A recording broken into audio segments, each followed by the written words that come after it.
Here we go.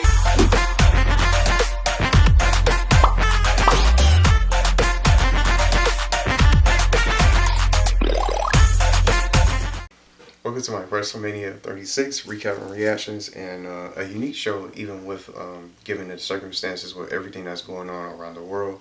And I feel like they didn't really have to put this show together. It could have been postponed, canceled, or just in general, it could have never even happened. Just like all these other sports events that are already shut down.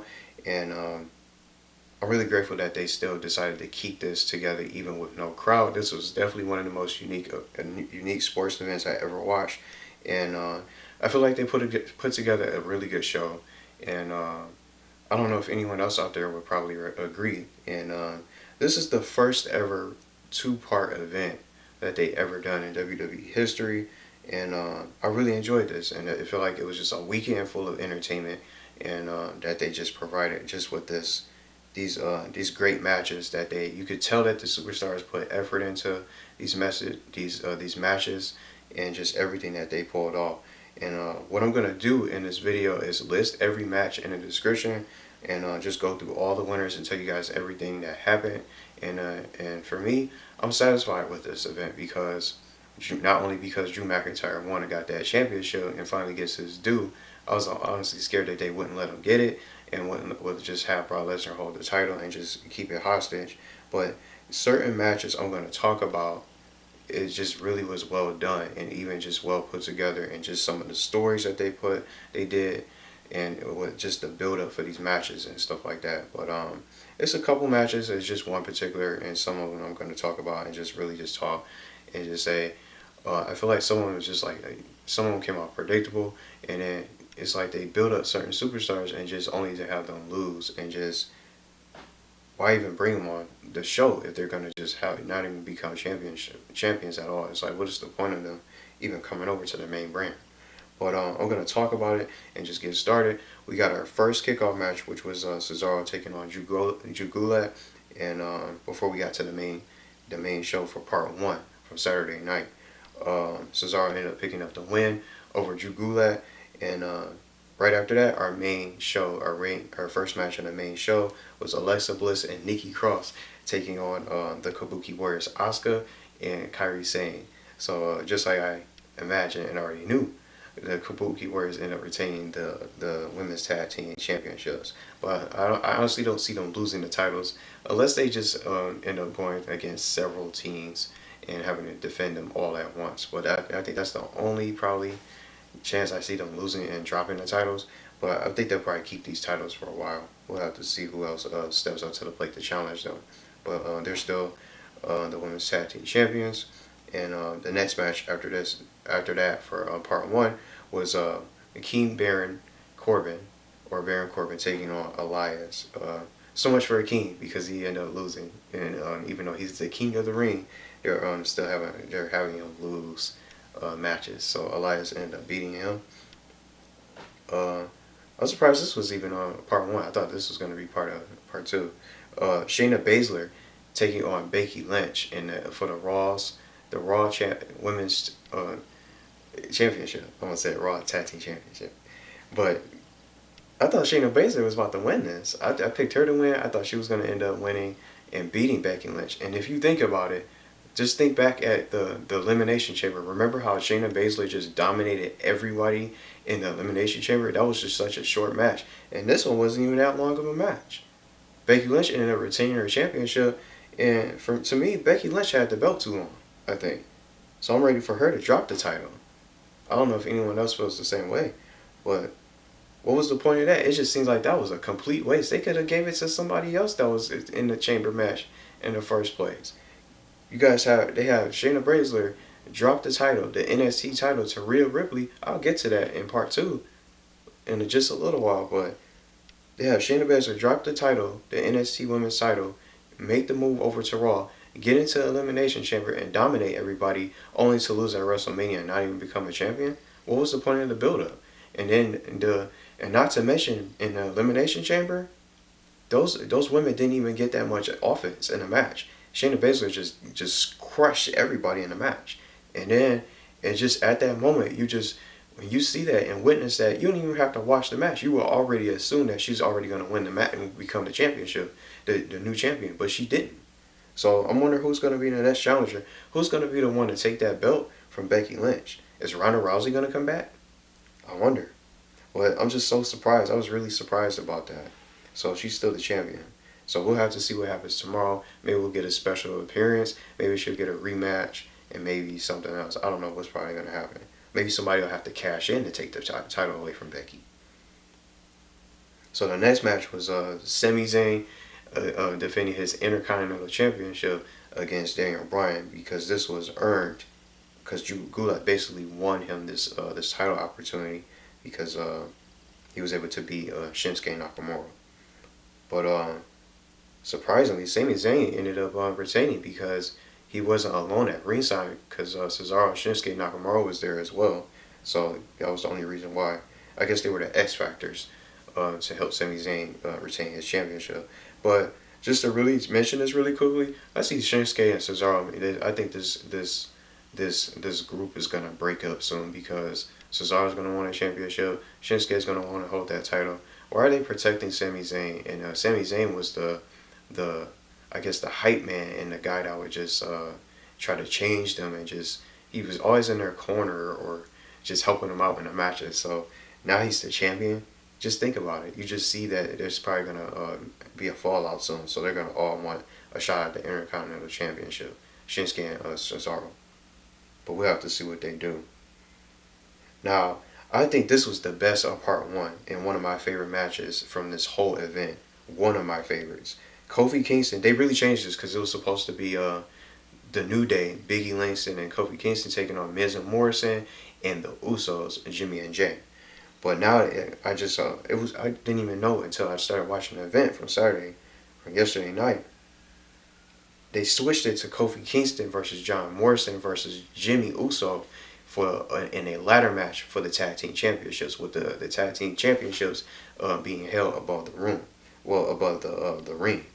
So I think this was really well done. Even with the new change, you just each tag team member, just each representative from each team, just in this match for a triple threat ladder match for the tag team, the Smackdown tag team championships. That was pretty good.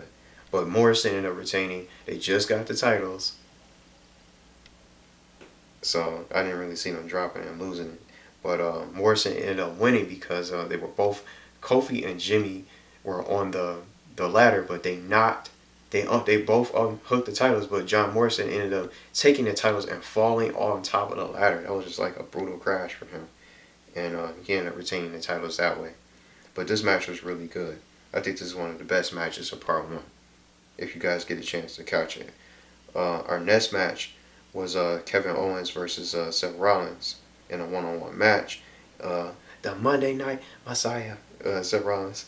But I knew Owens was going to win, because just you could tell from the build-up, failure after failure after failure. He didn't get his WrestleMania moment. He just always lost at WrestleMania and all that stuff. And then Seth Rollins talking about his accolades and accomplishments and stuff like that. So you just already knew that Owens was going to find a way to knock off Seth Rollins and bounce back. And I'm curious to see what they're going to do next tomorrow night for the show when it goes on.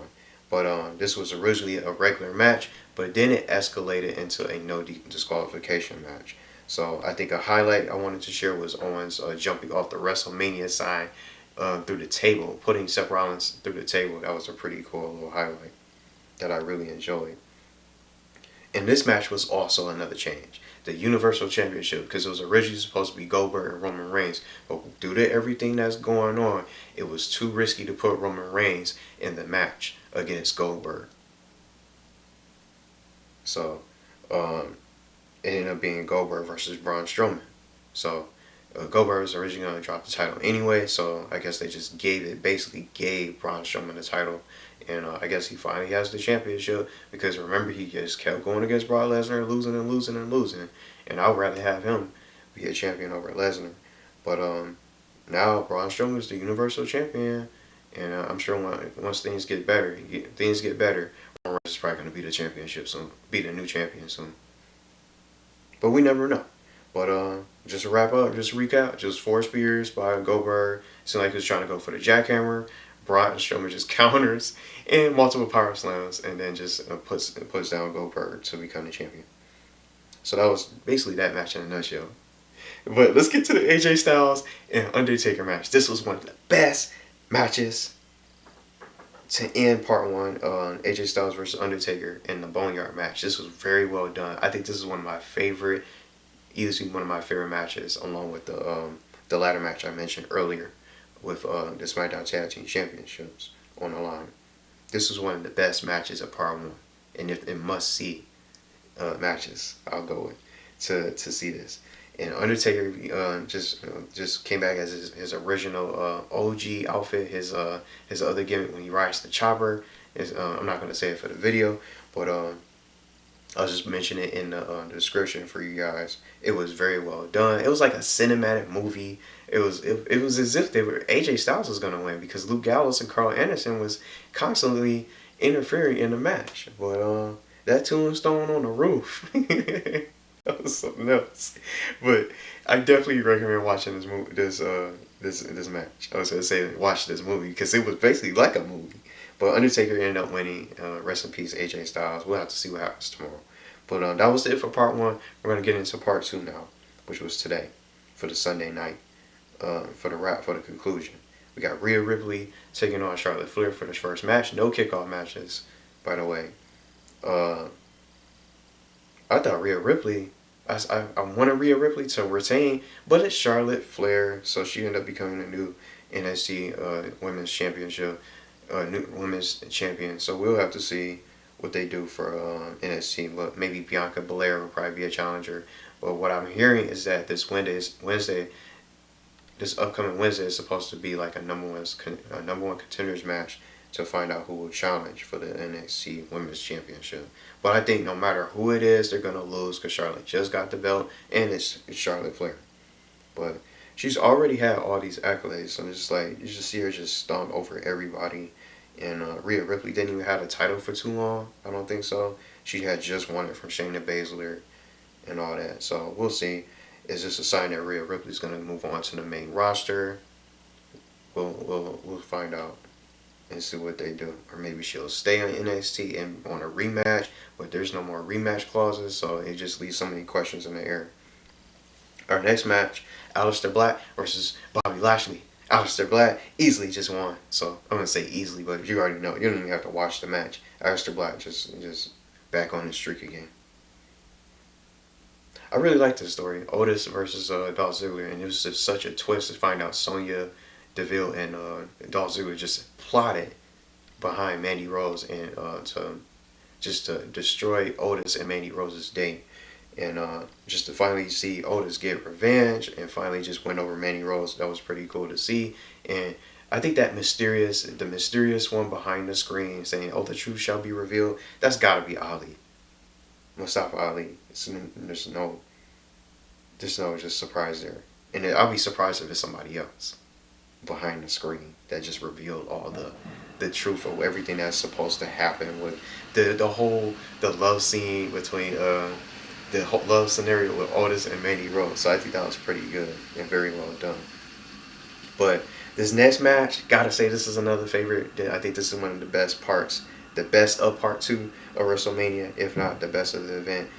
Edge versus Randy Orton in the last man standing match. This was just so like an emotional thing for Edge to try to get his revenge back at Orton, and he definitely did. It was pretty cool. It was a nice, even a crazy, nice surprise start to see Randy Orton start, and he was disguised as the cameraman outside the ring and just goes in there and RKO's Edge right away. I think he did it like twice before the match even got started. So this was really well done. I think this is just a well put together match. They went all over the whole performance center. It was really good. Our next match was Angel Garza and Austin Theory from NXT taking on the Street Profits for the Raw Tag Team Championships. Pretty good match, but already knew that the Street Profits were going to win, so they ended up retaining.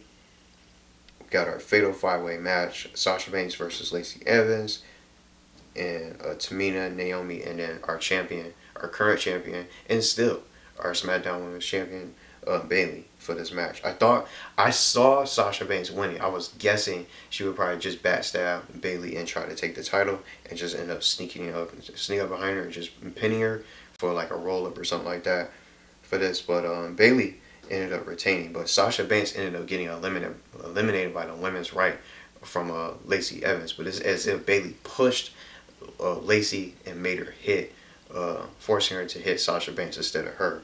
But Bayley only ended up retaining because Sasha Banks, even though she was eliminated later on, it ended up resulting in a one-on-one against Lacey Evans and Bayley as the last two competitors in this Fatal 5-Way match.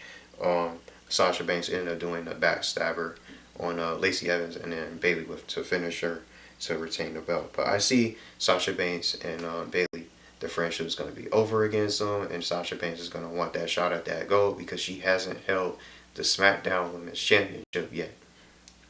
Even though she's been a Raw Women's Champion, she held all the other different titles but that. So I think she's going to want a taste of that gold again. Now, I gotta say, this is my favorite match of the event. This was unique and crazy, different. It's just, I don't even know what I watched just when it comes to this. The Fiend Bray Wyatt versus John Cena in a Firefly Funhouse match. I think this was the most unique, best cut promos of the year so far, and from what I've seen from this this new era for this for WWE, it's definitely well done. It started like it's as if they put him in they pulled Cena into the TV. It was like I was watching like a TV show or something like that, and all these different worlds from his past, when he first started against Kurt Angle, all those different scenes and different versions of Cena being the Doctor of Thugonomics, just all that stuff that he just went through, everything that he said. It was just really, it's freaky, but it was so well done. I think this is my favorite part of the show. And Bray Wyatt ended up beating him. It's like he beat him. It was like two versions of him. He got surprised by the Fiend from behind with the claw, but I'll guess say the normal version of Bray Wyatt, or I'll say the basic Bray Wyatt himself, was the referee in the match or in this Firefly Funhouse world. It was just very different.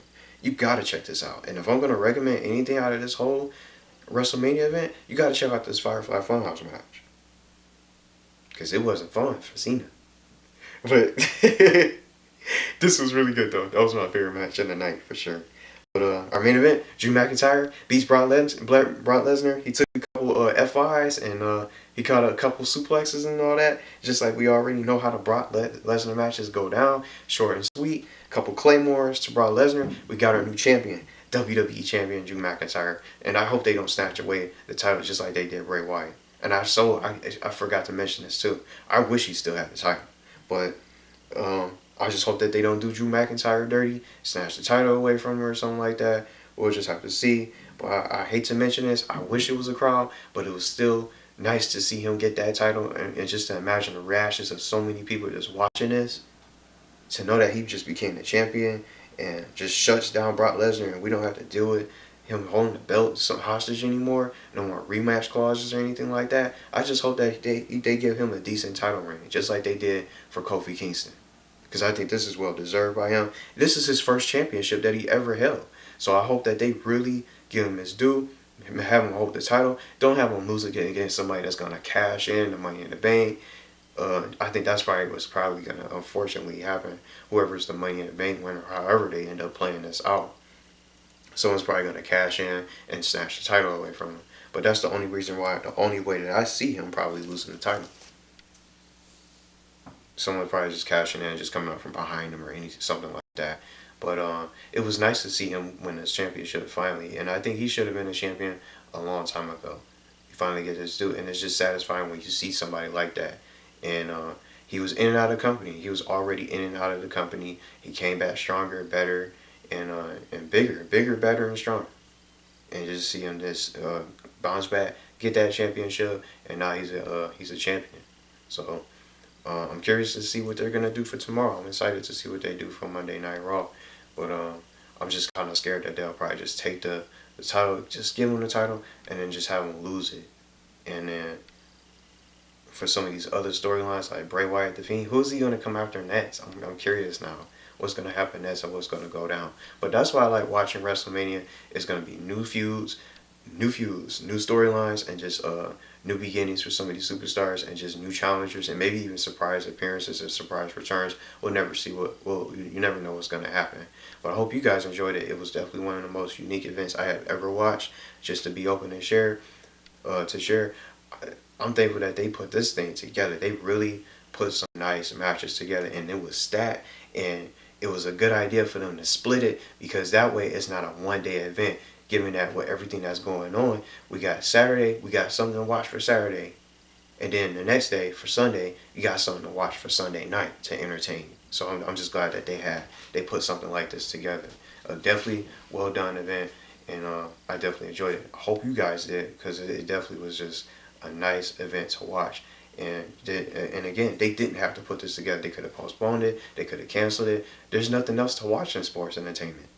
So you got something like this that you can watch and check out. And if you missed it, definitely recommend it. It was definitely one of the most unique WWE pay-per-views or events, whatever you want to call it. I enjoyed it. So let me know what you guys thought, or your favorite matches, and maybe some people that you like to see become champion next, and maybe some other feuds that you guys would like to see. But we'll just have to find out where everything goes from here tomorrow, Monday Night Raw.